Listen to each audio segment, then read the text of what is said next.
Round 1 plus round 2 में किसी भी राउंड में आपका अलॉटमेंट हो और आपने एडमिशन ले लिया, मॉपअप राउंड में आप पार्टिसिपेट नहीं कर सकते, लेकिन ये एडमिशन ऑल इंडिया कोटा के थ्रू होना चाहिए।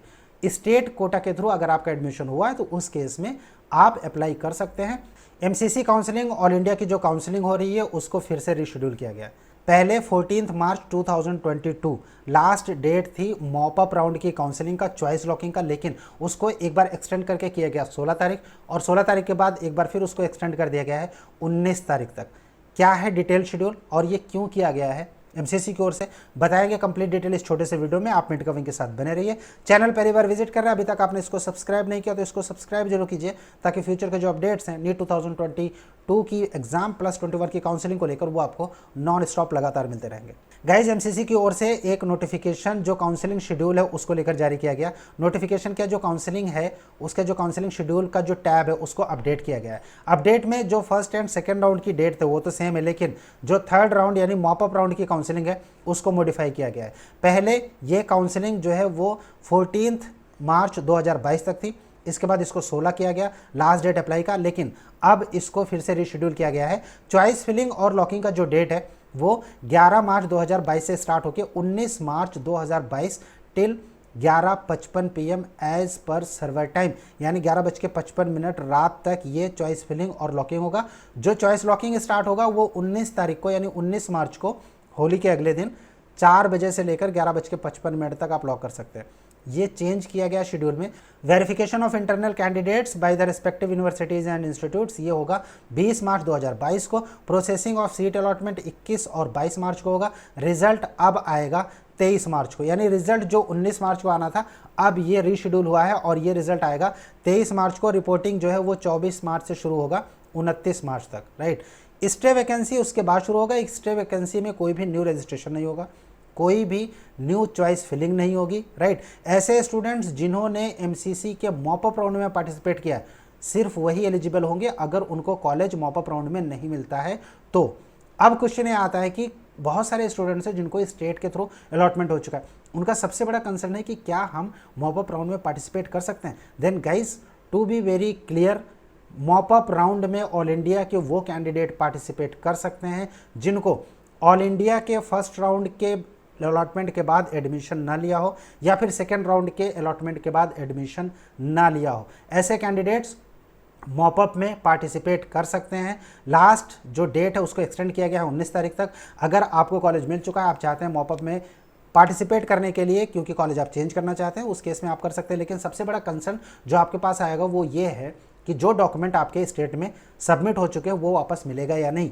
गाइज अगर मॉपअप में सीट अलॉट होता है तो इसका आपका जो स्टेट की सीट है उस पर कोई भी असर नहीं पड़ेगा, यानी वो कैंसिल नहीं होगा क्योंकि दोनों प्रोसेस अलग अलग है।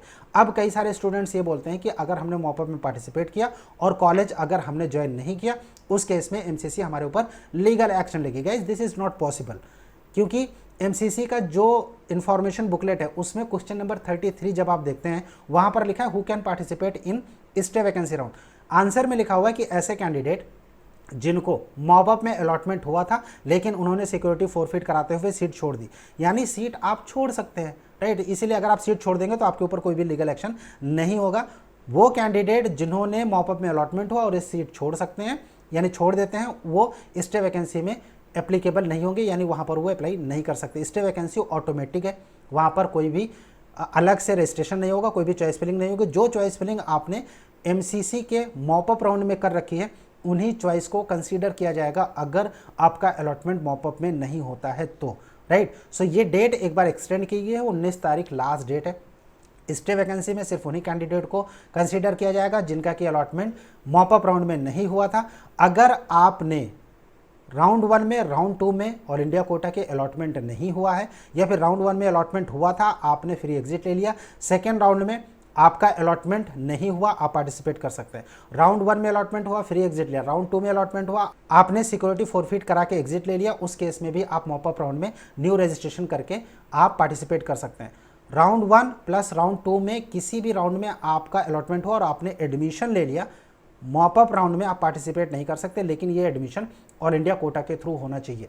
स्टेट कोटा के थ्रू अगर आपका एडमिशन हुआ है तो उस केस में आप अप्लाई कर सकते हैं। हाँ, आपके डॉक्यूमेंट, आपका जो कॉलेज है, आपकी जो रिस्पेक्टिव स्टेट है वो रिफंड करेगा या नहीं करेगा, क्योंकि जो रेजिग्नेशन की डेट है वो निकल गई होती है, इसीलिए कैंडिडेट्स को जो डॉक्यूमेंट्स है उसको अलाउ नहीं किया जाता। कुछ स्टेट ऐसे हैं जो मॉप अप राउंड के स्टार्ट होने से पहले तक रेजिग्नेशन एक्सेप्ट करते हैं, जैसे कि यूपी में मॉप अप राउंड के स्टार्ट होने के ठीक पहले तक, यानी मॉप अप राउंड के चॉइस फिलिंग के 2 दिन पहले तक आप जो सिक्योरिटी मनी है उसका प्लस जो फीस है उसका 50% डिडक्ट करवा के रिज़ाइन ले सकते हैं। तो उस केस में कॉलेज के ऊपर भी डिपेंड करेगा कि अगर वो आपको डॉक्यूमेंट देता है या नहीं देता है। सो ऐसे कैंडिडेट जो पार्टिसिपेट करना चाहते हैं, अगर ऑल इंडिया कोटा के राउंड 1 राउंड 2 में अलॉटमेंट नहीं हुआ या फिर अलॉटमेंट होने के बाद फ्री एग्जिट ले लिया या सिक्योरिटी फॉरफिट करा के एग्जिट ले लिया, ऐसे कैंडिडेट मॉप अप में पार्टिसिपेट कर सकते हैं। सिर्फ वही कैंडिडेट नहीं पार्टिसिपेट कर सकते जिनको कि ऑल इंडिया 1 ऑल इंडिया 2 में अलॉटमेंट हुआ और एडमिशन ले लिया है। अगर एडमिशन ले लिया है ऑल इंडिया कोटा के थ्रू, देन आप मॉप अप में पार्टिसिपेट नहीं कर सकते। सो ये थे डिटेल मॉप अप के जो शेड्यूल है, प्लस कौन पार्टिसिपेट कर सकता है कौन नहीं, उसके बारे में। आपको कोई क्वेश्चन है आप हमें कमेंट बॉक्स में कमेंट कीजिए, या फिर जो स्क्रीन पर नंबर शो रहा है इस नंबर पर आप हमें व्हाट्सअप भी कर सकते हैं। नीट 2022 के जितने भी एस्पिरेंट्स हैं उनके लिए मेडिकल विंग ने नीट सक्सेस किट लॉन्च किया है। ऑप्ट करने के लिए आपको डिस्क्रिप्शन पर जो लिंक है वहाँ पर क्लिक करना पड़ेगा, या फिर आप उसके लिए फॉर्म भी भर सकते हैं। अगर आप अप्लाई करना चाहते हैं तो हमारी टीम आपसे कांटेक्ट करेगी regarding NEET success kit 2022। Medical wing की ओर से ये सारी इन्फॉर्मेशन मैं अमित आप सबके सामने लेकर आया था। नेक्स्ट के वीडियो में हम लोग बात करेंगे ऑल इंडिया कोटा का जो कट ऑफ है मॉप अप में वो कितना रहने वाला है, स्टेम में कितना नीचे जाएगा, उसके बारे में। बने रहिए मेडिकल विंग के साथ। Thank you for watching medical wing. Thanks a lot.